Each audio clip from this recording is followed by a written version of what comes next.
Ada sebiji Alza baru masuk, bawah 20,000 je. Ni siapa yang berminat, tengok video ni sampai habis. Okey, yang ini nak bagi bawah 20,000 je, siapa yang berminat. Okey, yang ini tahun 2013 EZI.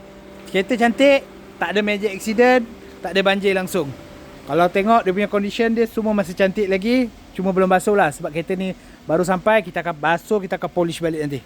Siapa yang nak detail, message dengan saya secara personal. Nanti saya hantar gambar dia. Okay, so kereta satu je owner, Melayu lelaki. Tip-top condition ni. Kalau korang tengok memang sangat-sangat cantik. Okay, interior semua masih kemas. Walaupun dah lebih 10 tahun ni usia kereta, tapi jaga cantik lagi.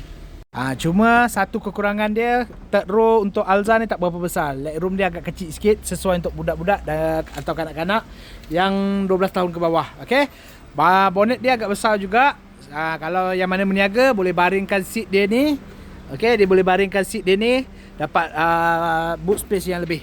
Okay, engine kita tak cuci lagi, boleh tengok semua masih kotor lagi kan, tapi tak ada kesal leaking pun. Okay, so siapa yang berminat boleh direct pergi ke profile saya dan contact dengan saya. Okay, so siapa yang berminat nak mencari kereta terpakai, boleh cari saya Syahrin di MAF Auto. Assalamualaikum guys.